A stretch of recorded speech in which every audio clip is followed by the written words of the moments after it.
Lie back, put your headphones in, snuggle in tight. Are you all ready? Then let me read you a bedtime story, my dears.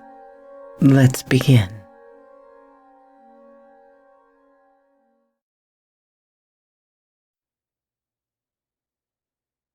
My darlings, though classics and Lovecraft particularly don't exactly bring in a lot of views on first look, I have found that the classics tend to do well over time.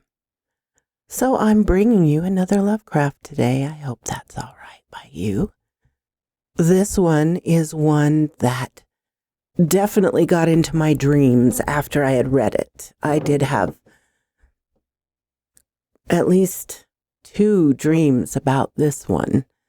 So it must have hit something in me. I hope it brings you equally wonderful nightmares. The Dreams in the Witch House by H.P. Lovecraft. Whether the dreams brought on the fever or the fever brought on the dreams, Walter Gilman did not know. Behind everything crouched the brooding, festering horror of the ancient town, and of the moldy, unhallowed garret gable, where he wrote and studied and wrestled with figures and formula. When he was not tossed on the meager iron bed, his ears were growing sensitive to the preternatural and intolerable degree, and he had long ago stopped the cheap mantel clock whose ticking had come to seem like a thunder of artillery. At night, the subtle stirrings of the black city outside, the sinister scurrying of rats in the wormy partitions, and the creaking of hidden timbers in the centuried house, were enough to give him a sense of strident pandemonium. The darkness always teems with unexplained sounds, and yet he sometimes shook with fear, lest the noises he heard should subside and allow him to hear certain other, fainter noises which he suspected were lurking behind them. He was in the changeless, legend-haunted city of Arkham, with its clustering gambreled roofs that sway and sag over attics where witches hid from the king's men in the dark olden days of the province. Nor was any spot in that city more steeped in macabre memory than the gabled room which harbored him. For it was this house and this room which had likewise harbored old Keziah Mason, whose flight from Salem jail at the last no one was able to explain. That was in 1692. The jailer had gone mad and babbled of a small, white-fanged, furry thing which scuttled out of Keziah's cell, and not even Cotton Mather could explain the curves and angles smeared on the gray stone walls with some red, sticky fluid. Possibly Gilman ought not to have studied so hard. Non-Euclidean calculus and quantum physics are enough to stretch any brain, and when one mixes them with folklore and tries to trace strange background of multi-dimensional reality behind the ghoulish hints of the Gothic tales and the wild whisperings of Chimney Corner, one can hardly expect to be wholly free from the mental tension. Gilman came from Haverhill, but it was only after he had entered college in Arkham that he began to connect his mathematics with the fantastic legends of elder magic. Something in the air of the hoary town worked obscurely on his imagination. The professors at Miskatonic had urged him to slacken up, and had voluntarily cut down his course at several points. Moreover, they had stopped him from consulting the dubious old books on forbidden secrets that were kept under lock and key in a vault at the university library. But all these precautions came late in the day, so that Gilman had some terrible hints from the dreadful Necronomicon of Abdul al-Hazred, the fragmentary book of Ibn, and the suppressed Unaussprechlichen Kult of von Jungst to correlate with his abstract formulae on the properties of space and the linkage of dimensions known and unknown. He knew his room was in the old witch house. That, indeed, was why he'd taken it. There was much in the Essex County records about Zekiah Mason's trial, and what she had admitted under pressure to the court of Oyer and Termier had fascinated Gilman beyond all reason. She had told Judge Hawthorne of lines and curves that could be made to point out directions leading through the walls of space to other spaces beyond, and had implied that such lines and curves were frequently used at certain midnight meetings in the dark alley of the white stone beyond Meadow Hill and on the unpeopled island in the river. She had spoken also of the black man, of her oath, and of her new secret name of Nahab. Then she had drawn those devices on the walls of her cell and vanished. Gilman believed strange things about Keziah and had felt a queer thrill on learning that her dwelling was still standing after more than 235 years.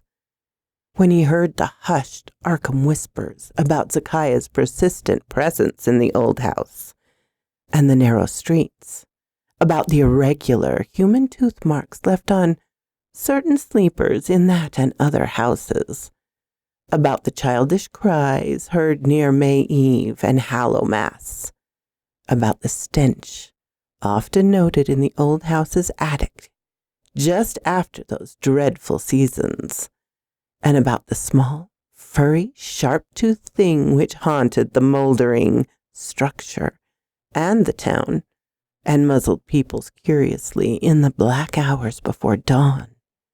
He resolved to live in the place at any cost.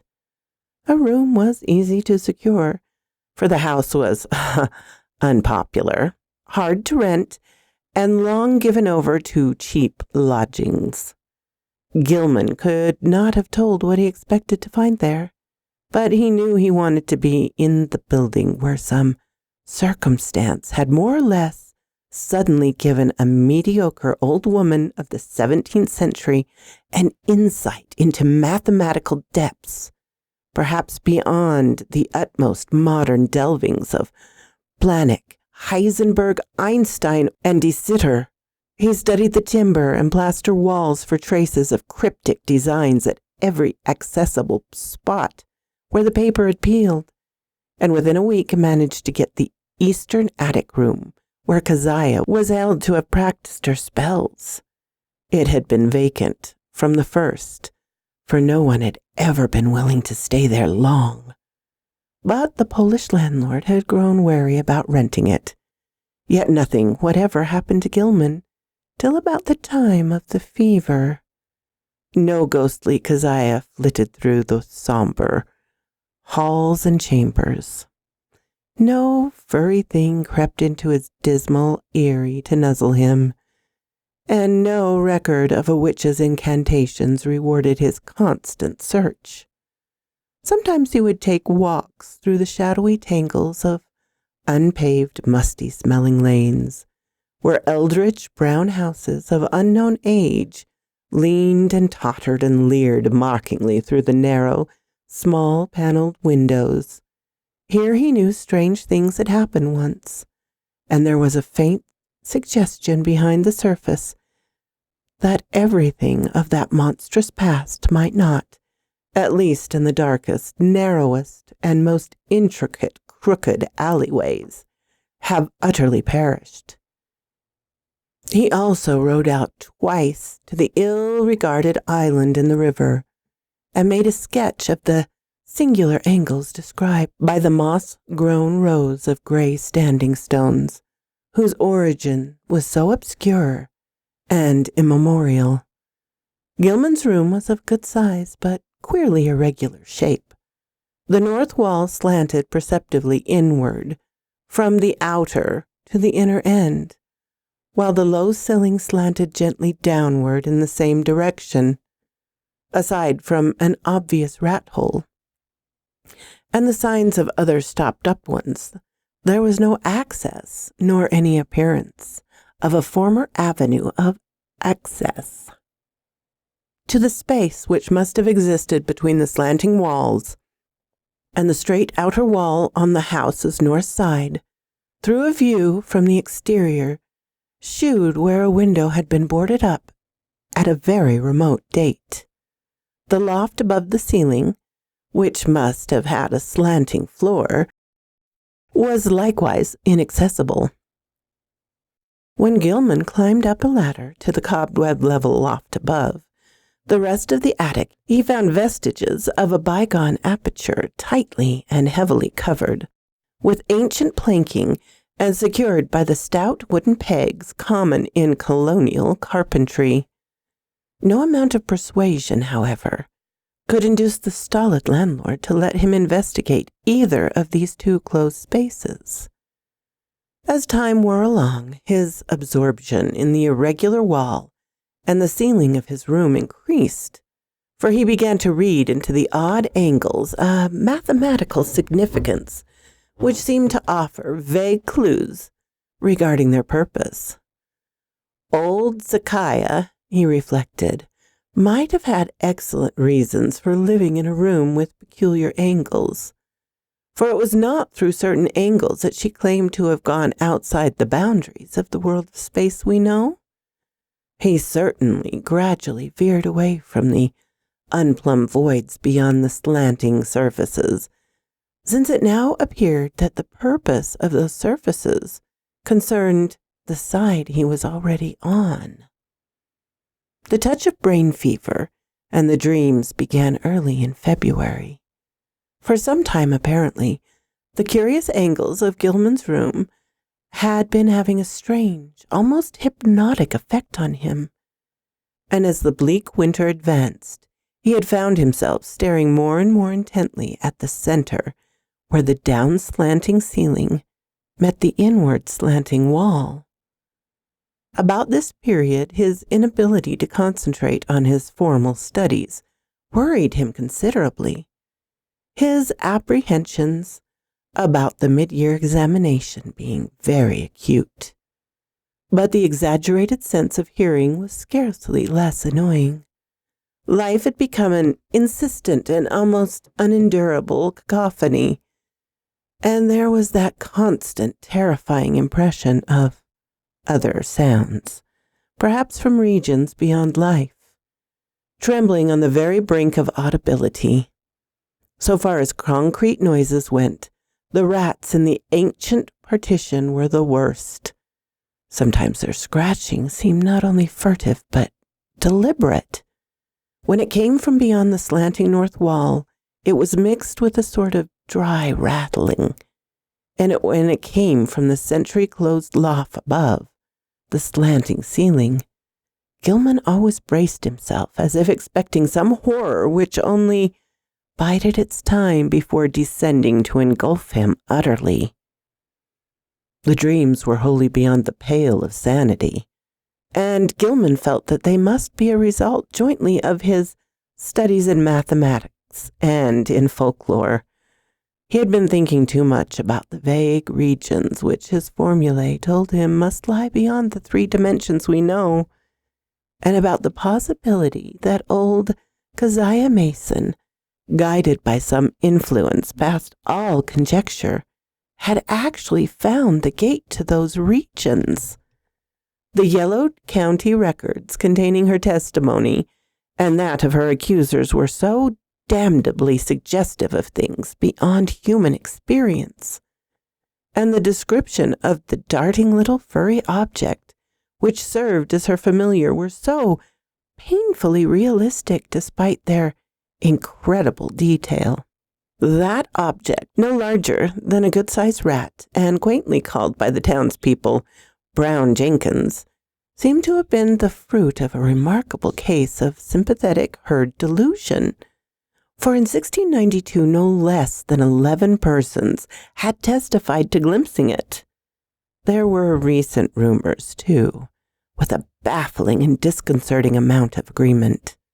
Witnesses said it had long hair and the shape of a rat, but that its sharp-toothed, bearded face was evilly human, while its paws were like tiny human hands. It took messages betwixt old Keziah and the devil, and was nursed on the witch's blood, which it sucked like a vampire. Its voice was a kind of loathsome titter, and it could speak all languages.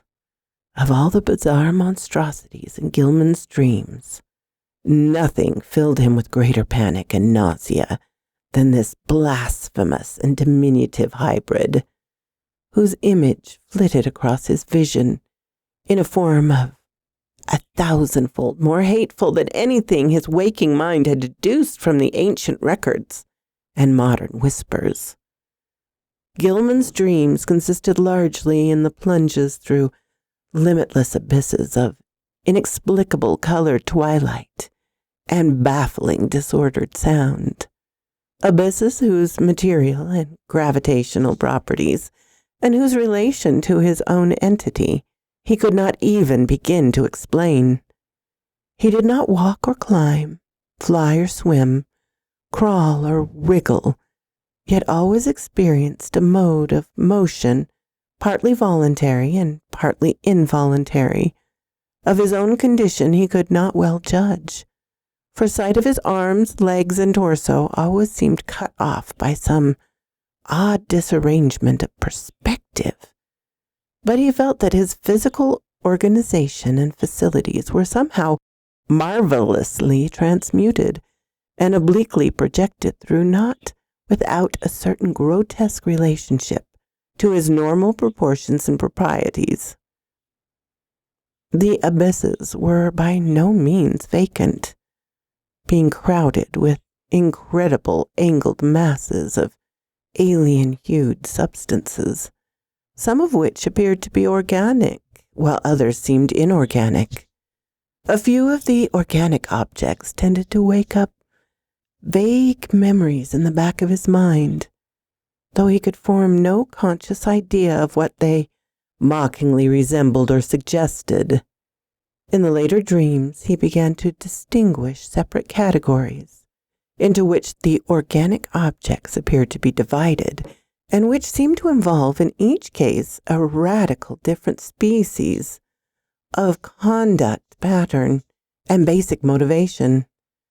Of these categories, one seemed to him to include objects slightly less illogical and irrelevant in their motions than the members of the other categories. All of the objects, organic and inorganic alike, were totally beyond description or even comprehension. Gilman sometimes compared the inorganic masses to prisms, labyrinths, clusters of cubes and planes, and cyclopean buildings, and the organic things struck him variously as groups of bubbles, octopi, centipedes, living Hindu idols, and intricate arabesque roused into a kind of orphanade animation. Everything he saw was unspeakably menacing and horrible, and whenever one of the organic entities appeared by its motion to be noticing him, he felt a stark, hideous fright which generally jolted him awake. Of how the organic entities moved, he could tell no more than of how he moved himself. In time he observed the further mystery, the tendency of certain entities to appear suddenly out of empty space, or to disappear totally with equal suddenness. The shrieking, roaring confusion of sound which permeated the abyss was past all analysis as to pitch, timbre, or rhythm, but seemed to be synchronous with vague visual changes in all the indefinite objects, organic and inorganic alike. Gilman had a constant sense of dread that it might rise to some unbearable degree of intensity during one or another of its obscure, relentless, inevitable fluctuations. But it was not in these veracities of complete alienation that he saw Brown Jenkins. That shocking little horror was reserved for certain lighter, sharper dreams, which assailed him just before he dropped into the furthest depths of sleep. He would be lying in the dark, fighting to keep awake, when a faint, lambent glow would seem to shimmer around the centuried room, shewing a violet mist, the convergence of angled planes which had seized his brain so insidiously. The horror would appear to pop out of the rat hole in the corner and patter towards him over sagging, wide planked floors, with evil expectancy in its tiny, bearded human face. But mercifully, the dream always melted away before the object got close enough to nuzzle him. It had hellishly long, sharp canine teeth. Gilman tried to stop up the rat hole every day, but each night the real tendons of the partition would gnaw away the obstruction, whatever it might be.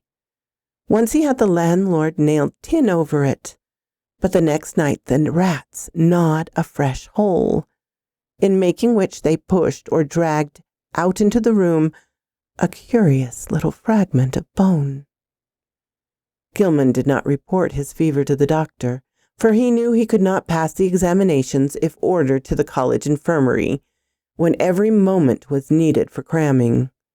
As it was, he failed in Calculus D and Advanced General Psychology, though not without hope of making up lost ground before the end of the term.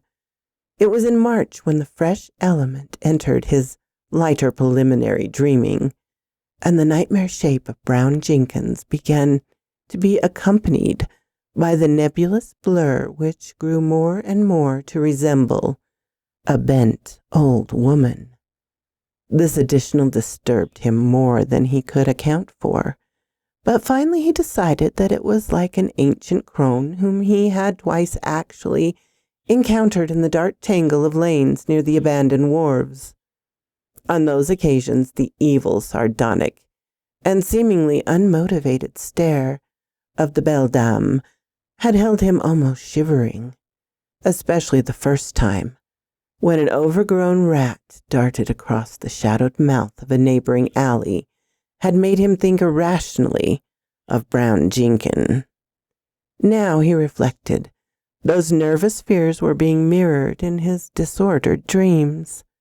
That the influence of the old house was unwholesome he could not deny, but traces of his earlier morbid interest still held him there. He argued that the fever alone was responsible for his nightly fantasies, and that when the touch abated he would be free from the monstrous visions.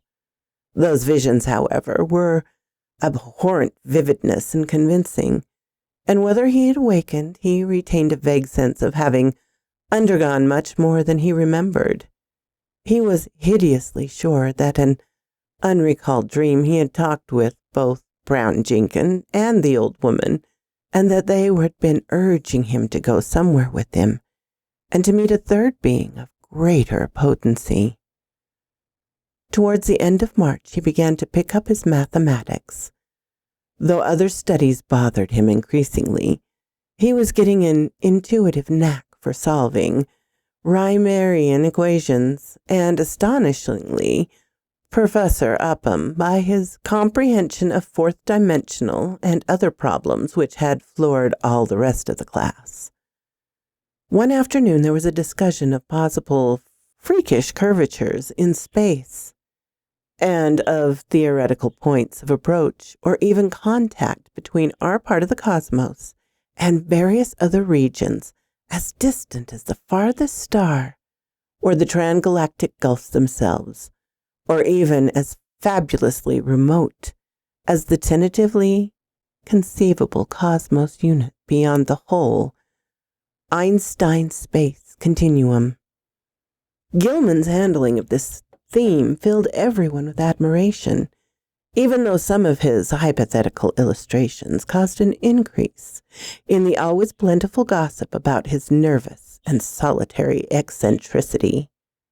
What made the students shake their heads was his sober theory that a man might, given mathematical knowledge admittedly beyond all likelihood of human acquirement, step deliberately from the earth to any other celestial body which might lie at one of an infinite of specific points in the cosmic pattern.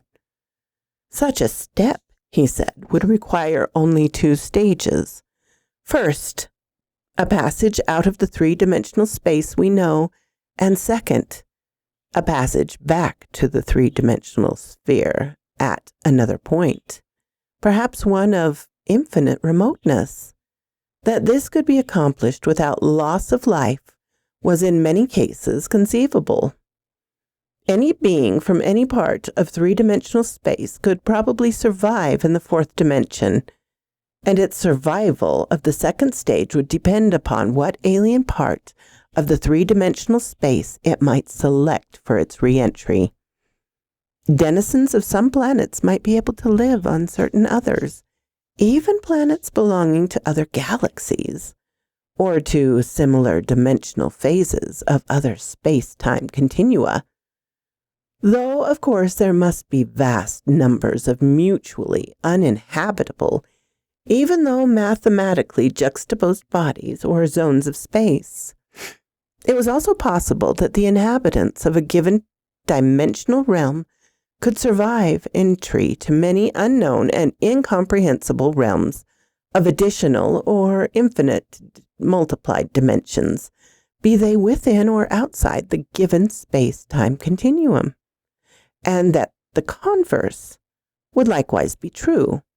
This was a matter for speculation, though one could be fairly certain that the type of mutation involved in passage from any given dimensional plane to the next higher plane would not be destructive of biological integrity as we understand it. Gilman could not be very clear about his reasons for this last assumption, but his haziness here was more than overbalanced by his clearness on other complex points. Professor Upham especially liked his demonstration of the kinship of higher mathematics to certain phases of magical lore transmitted down the ages from an ineffable antiquity, human or pre-human, whose knowledge of the cosmos and its laws was greater than ours. Around the 1st of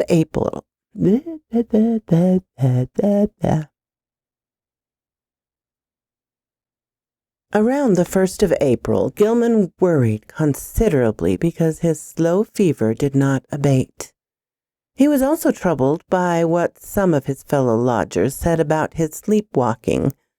It seemed that he was often absent from his bed, and that the creaking of his floor at certain hours of the night was remarked by the man in the room below. This fellow also spoke of hearing the tread of shod feet in the night, but Gilman was sure he must have been mistaken in this, since shoes as well as other apparel were always precisely in place in the morning.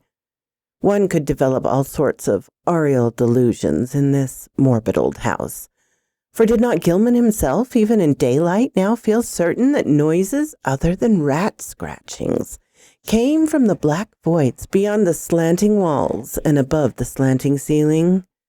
His pathologically sensitive ears began to listen for faint footfalls in the immemorial sealed loft overhead, and sometimes the illusion of such things was agonizingly realistic. However, he knew he had actually become a somnambulist, for twice at night his room had been found vacant, though all his clothes were in place. Of this he had been assured by Frank Elwood, the one fellow student whose poverty forced him to a room in this squalid and unpopular house. Elwood had been studying in the small hours and had come up for help on a differential equation, only to find Gilman absent. It had been rather presumptuous of him to open the unlocked door after knocking had failed to rouse a response, but he needed the help very badly, and thought that his host would not mind a gentle prodding awake. On neither occasion, though, had Gilman been there, and when told of the matter, he wondered where he could have wandered, barefoot and with only his nightclothes on. He resolved to investigate the matter if reports of his sleepwalking continued, and thought of sprinkling flour on the floor of the corridor to see where his footsteps might lead. The door was the only conceivable egress, for there were no possible footholds outside of the narrow window. As April advanced, Gilman's fever-sharpened ears were disturbed by the whining prayers of a superstitious loom fixer named Joe Mazurwitz, who had a room on the ground floor. Mazurwitz had told long rambling stories about the ghost of old Zakaya and the furry, sharp-fanged, nuzzling thing, and had said he was so badly haunted at times that only his silver crucifix, given to him for the purpose by Father Iwanicki of St. Stanislaus Church, could bring him relief. Now he was praying because the witches' Sabbath was drawing near. May Eve was Walpurgis night, when hell's blackest evil roams the earth, and all the slaves of Satan gather for nameless rites and deeds. It was always a very bad time in Arkham, even though the fine folks up in Miskatonic Avenue and High and Stalton Street pretended to know nothing about it. There would be bad doings, and a child or two would probably be missing. Joe knew about such things, for his grandmother in the old country had heard tales from her grandmother. It was wise to pray and count one's beads at this season. For 3 months, Zakaya and Brown Jenkins had not been near Joe's room, nor near Paul Chonelitsky's room, nor anywhere else. And it meant no good when they held off like that. They must be up to something. Gilman dropped in at a doctor's office on the 16th of the month, and was surprised to find his temperature was not as high as he feared. The physician questioned him sharply and advised him to see a nerve specialist. On reflection, he was glad he had not consulted the still more inquisitive college doctor. Old Waldron, who had curtailed his activities before, would have made him take a rest. An impossible thing now that he was so close to great results in his equations. He was certainly near the boundary between the known universe and the fourth dimension, and who could say how much farther he might go? But even these thoughts came to him, wondered at the source of his strange confidence. Did all this perilous sensing of imminence come from the formulae on the sheet he had covered day by day? The soft, stealthy, imaginary footsteps in the sealed loft above were unnerving. And now, too, there was a growing feeling that somebody was constantly pursuing him to do something terrible which he could not do. How about the somnambulance? Where did he go sometimes in the night? And what was that faint suggestion of sound which once in a while seemed to trickle through the maddening confusion of identifiable sounds, even in broad daylight and full wakefulness? Its rhythm did not correspond to anything on earth, unless perhaps to the cadence of one or two unmentionable Sabbath chants. And sometimes he feared it corresponded to certain attributes of vague shrieking or roaring in those wholly alien abysses of dream. The dream were, meanwhile, getting to be atrocious. In the lighter preliminary phases, the evil old woman was now of fiendish distinctness, and Gilman knew she was the one who had frightened him in the slums. Her bent back, long nose, and shriveled chin were unmistakable, and her shapeless brown garments were like those he remembered. The expression on her face was one of hideous malevolence and exultation, and when he awakened he could recall a croaking voice that persuaded and threatened. He must meet the black man and go with them all to the throne of Azathoth at the center of ultimate chaos. That's what she said. He must sign in his own blood the book of Azathoth and take a new secret name now that his independent delvings had gone so far. What kept him from going with her and Brown Jenkins and the other to the throne of chaos where the thin flutes pipe sound mindlessly was the fact that he had seen the name Azathoth in the Necronomicon and knew it stood for a primal evil too horrible for description. The old woman always appeared out of thin air near the corner where the downward slant met the inward slant. She seemed to crystallize as a point closer to the ceiling than the floor, and every night she was a little nearer and more distant before the dream shifted. Brown Jenkins, too, was always a little nearer at the last, and its yellowish-white fangs glistening shockingly in that unearthly violet phosphorescence. Its shrill, loathsome tittering stuck more and more in Gilman's head, and he could remember in the morning how it had pronounced the words Azathoth and Nyarlathotep. In the deeper dreams, everything was likewise more distinct, and Gilman felt that the twilight abyss around him were those of the fourth dimension, whose organic entities, whose motions, seemed less flagrantly irrelevant and unmotivated were probably projections of life forms from our own planet, including human beings. What the others were in their own dimensional sphere or spheres, he dared not try to think. Two of the less irrelevant, moving things, a rather large congeries of iridescent, prolated spherical bubbles, and a very much smaller polyhedron of unknown colors and rapidly shifting surface angles. Seemed to take notice of him and followed him about or float ahead as he changed position among the Titan prisms, labyrinths, and cube planes clusters, and quasi-buildings, and all the while the vague shrieking and roaring waxed louder and louder, as if approaching some monstrous climax of utterly unendurable intensity. During the night of April 19 and 20, the new development occurred. Gilman was, half involuntary, moving about in the twilight abysses with the bubble mass and the small polyhedron floating ahead, when he noticed the peculiar regular angles formed by the edges of some gigantic neighboring prism clusters. In another second he was out of the abyss and standing tremulously on a rocky hillside bathed in intense diffused green light. He was barefoot and in his nightclothes, and when he tried to walk, discovered he could scarcely lift his feet.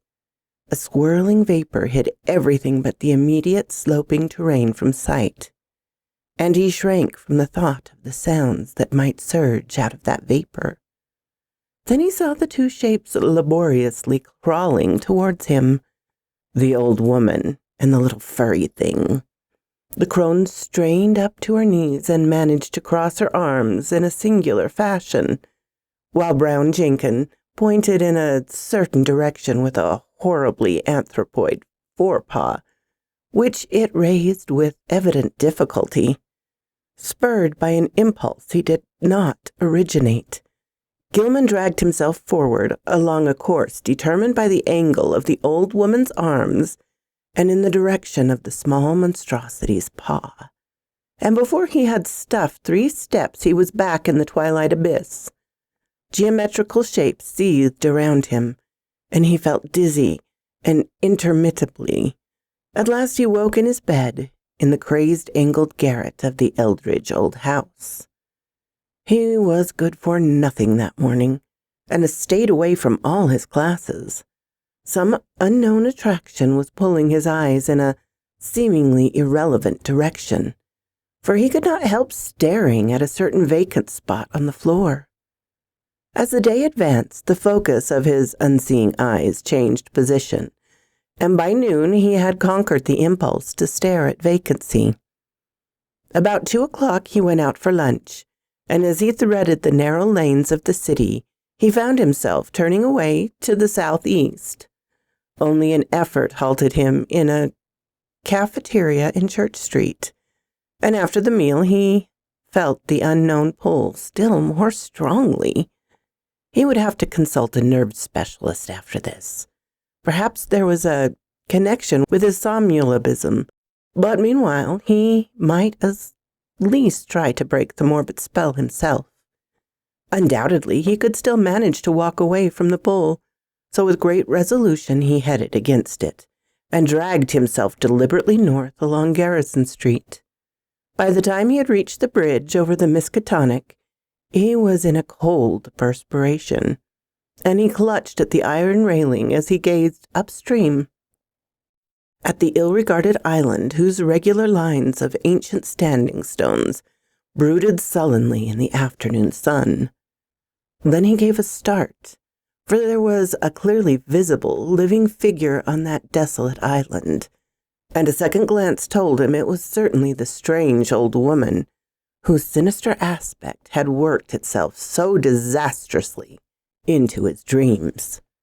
The tall grass near her was moving too, as if some other living thing was crawling close to the ground. When the old woman began to turn towards him, he fled precipitously off the bridge and into the shelter of the town's labyrinth waterfront alleys. Distant though the island was, he felt that a monstrous and invincible evil could flow from the sardonic stare of that bent, ancient figure in brown. The southeastward pull still held, and only with tremendous resolution could Gilman drag himself into the old house and up the rickety stairs. For hours he sat, silent and aimless, with his eyes shifting gradually westward. About 6 o'clock his sharpened ears caught the whining prayers of Joy Mazurowitz 2 floors below, and in desperation he seized his hat and walked out into the sun-golden streets, letting the now direct southward pull carry him where it might. An hour later, darkness found him in the open fields beyond Hangman's Brook, with the glimmering spring stars shining ahead. The urge to walk was gradually changing to an urge to leap mystically into space, and suddenly he realized just where the source of the pull lay. It was the sky. A definite point among the stars had a claim on him and was calling him. Apparently it was a point somewhere between Hydra and Argo Navis, and he knew that he had been urged towards it ever since he had awakened soon after dawn. In the morning it had been underfoot. Afternoon found it rising in the southeast.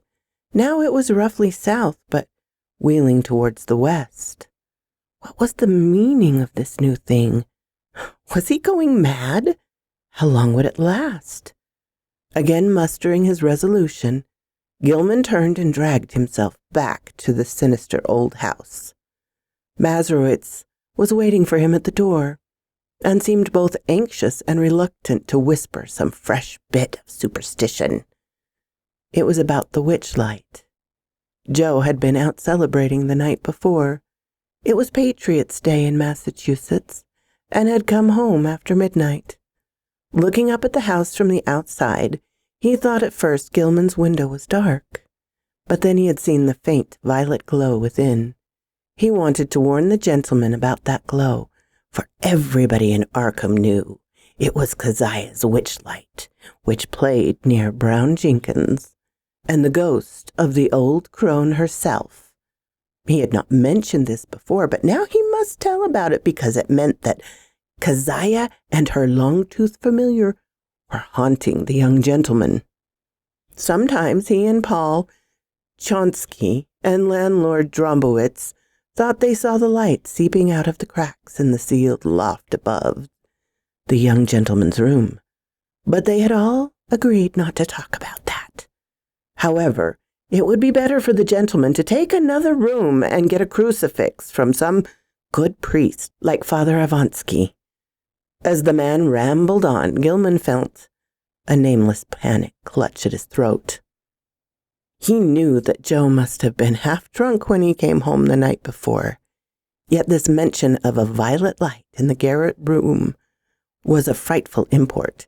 It was a lambent glow of this sort which always played about the old woman and the small furry thing in those lighter, sharper dreams, which prefaced his plunge into unknown abysses.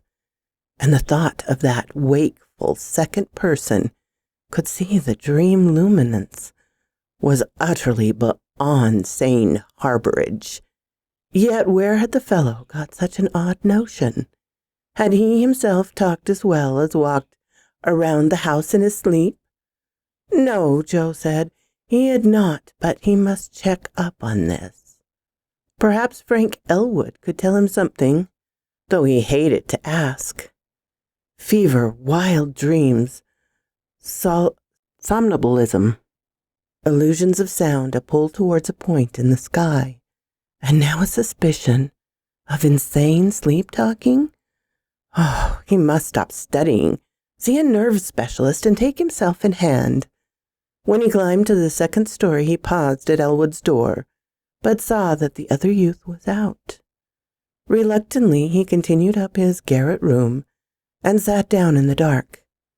His gaze was still pulled to the southwest, but he also found himself listening intently for some sound in the closed loft above, and half imagining that an evil violet light seeped down through an infinitesimal crack in the low slanting ceiling. That night, as Gilman slept in the violet light, broke upon him with heightened intensity, and the old witch and the small furry thing, getting closer than ever before, mocked him with inhuman squeals and devilish gestures. He was glad to sink into the vague, roaring twilight abysses, though the pursuit of that iridescent bubble congeries and that kaleidoscopic little polyhedron was menacing and irritating. Then came the shift as vast converging planes of slippery-looking substances loomed above and below him, a shift which ended in a flash of delirium and a blaze of unknown, alien light in which yellow, carmine, and indigo were made and inexcusably blended.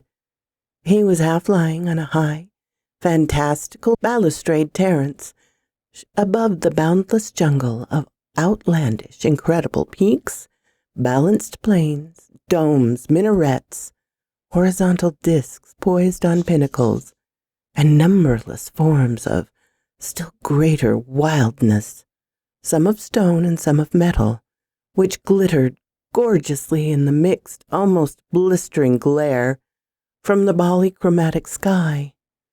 Looking upward, he saw 3 stupendous discs of flame, each of a different hue and at a different height above the infinite, distant curving horizon of low mountains. Behind him, tiers of higher terraces towered aloft as far as he could see.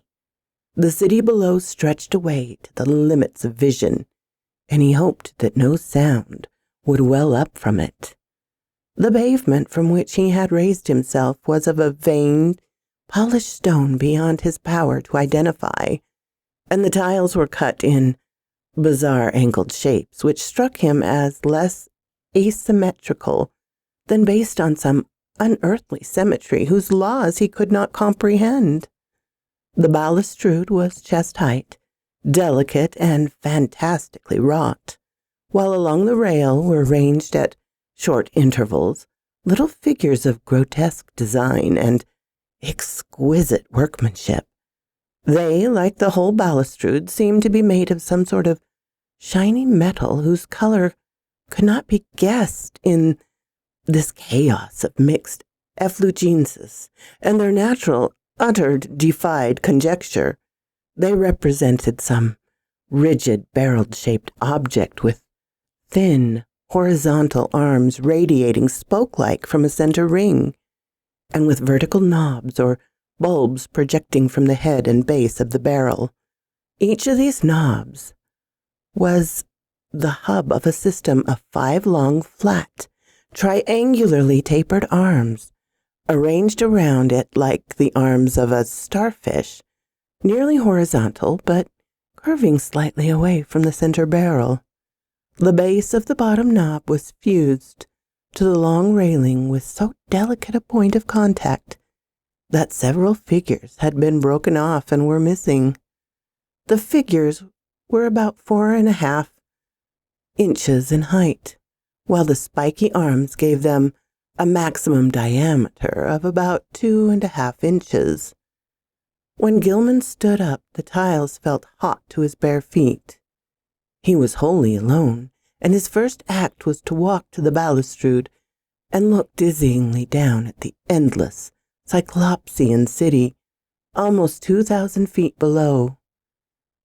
As he listened, he thought a rhythmic confusion of faint musical pipings covered a wide tonal range welled up from the narrow streets beneath, and he wished he might discern the denizens of the place. The sight turned him giddy after a while, so that he would have fallen to the pavement had he not clutched instinctively at the lustrous balustrade. His right hand fell on one of the projecting figures. The touch seemed to steady him slightly. It was too much, however, for the exotic delicacy of the metalwork, and the spiky figure snapped off under his grasp. Still half dazed, he continued to clutch at it, as his other hand seized a vacant space on the smooth railing.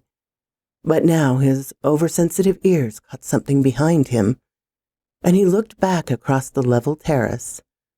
Approaching him softly, though without apparent furtiveness, were 5 figures, 2 of which were the sinister old woman and the fanged, furry little animal.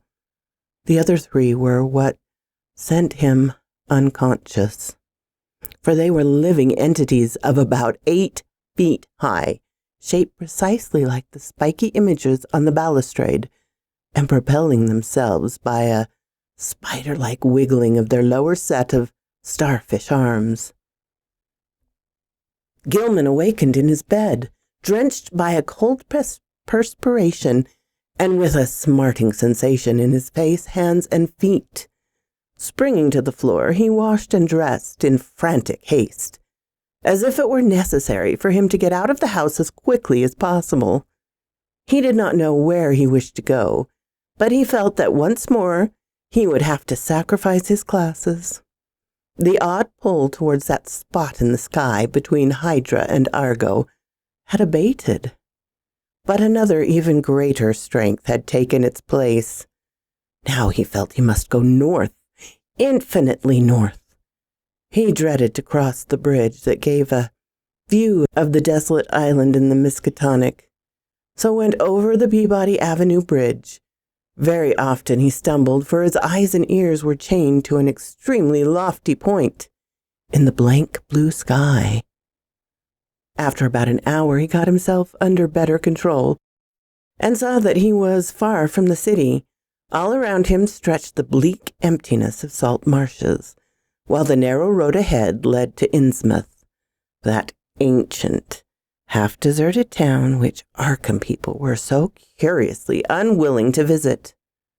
Though the northward pull had not diminished, he resisted it as he had resisted the other pull, and finally found that he could almost balance the one against the other. Plodding back to town and getting some coffee at a soda fountain, he dragged himself into the public library and browsed aimlessly among the lighter magazines. Once he met some friends who remarked on how oddly sunburnt he looked, but he did not tell them of his walk. At 3 o'clock, he took some lunch at a restaurant, noting meanwhile that the pull had either lessened or divided itself. After that, he killed the time at a cheap cinema show, seeing the inane performance over and over again without paying any attention to it. About 9 at night, he drifted homeward and stumbled into the ancient house. Joe Mazowitz was whining unintelligible prayers, and Gilman hastened up to his own garret chamber without pausing to see if Elwood was in. It was when he turned on the feeble electric light that the shock came. At once he saw that there was something on the table which did not belong there. And a second look left no room for doubt. Lying on its side, for it could not stand up alone, was the exotic, spiky figure which in his monstrous dream he had broken off the fantastic balustrade. No detail was missing. The rigid, barrel-shaped center, the thin, radiating arms, the knots at each end, and the flat, slightly outward curving starfish arms spreading from these knobs were all there. In the electric light, the colors seemed to be a kind of iridescent gray veined with green, and Gilman could see, amidst his horror and bewilderment, that one of the knobs ended in a jagged break corresponding to its former point of attachment to the dream railing. Only his tendency towards a dazed stupor prevented him from screaming out loud. This fusion of dream and reality was too much to bear. Still dazed, he clutched at the spiky thing and staggered downstairs to landlord Dombrowski's quarters. The whining prayers of the superstitious loom fixer were still sounding through that moldy hall, but Gilman did not mind them now. The landlord was in and greeted him pleasantly. No, he had not seen that thing before and did not know anything about it.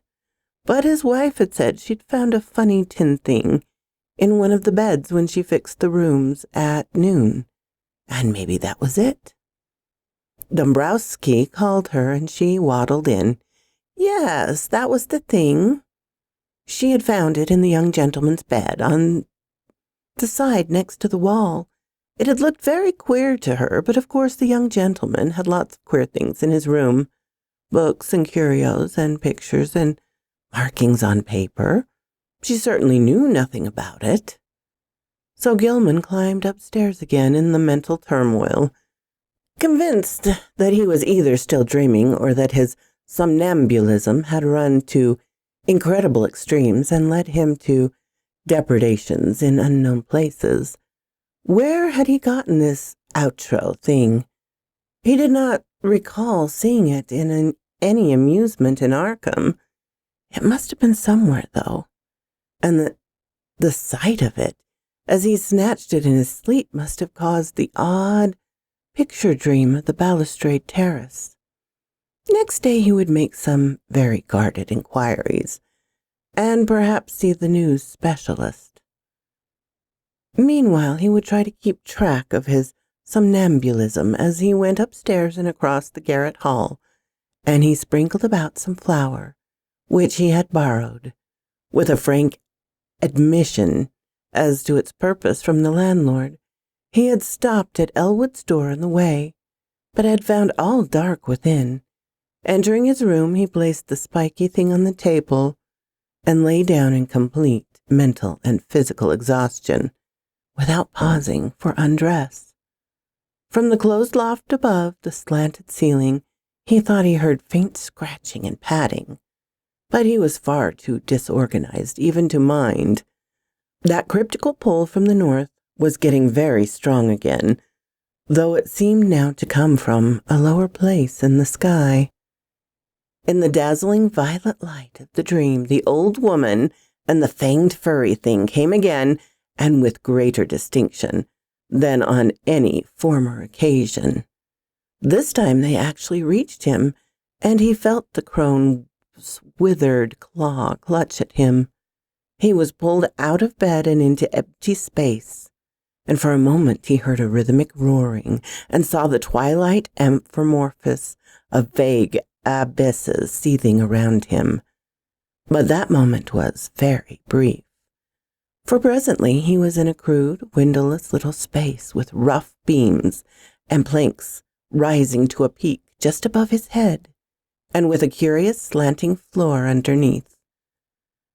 Propped level on that floor were low cases full of books in every degree of antiquity and disintegration, and in the center were a table and bench, both apparently fastened in place. Small objects of unknown shapes and natures were ranged on the top of the cases, and in the flaming violet light, Gilman thought he saw a counterpart of the spiky image which had puzzled him so horribly.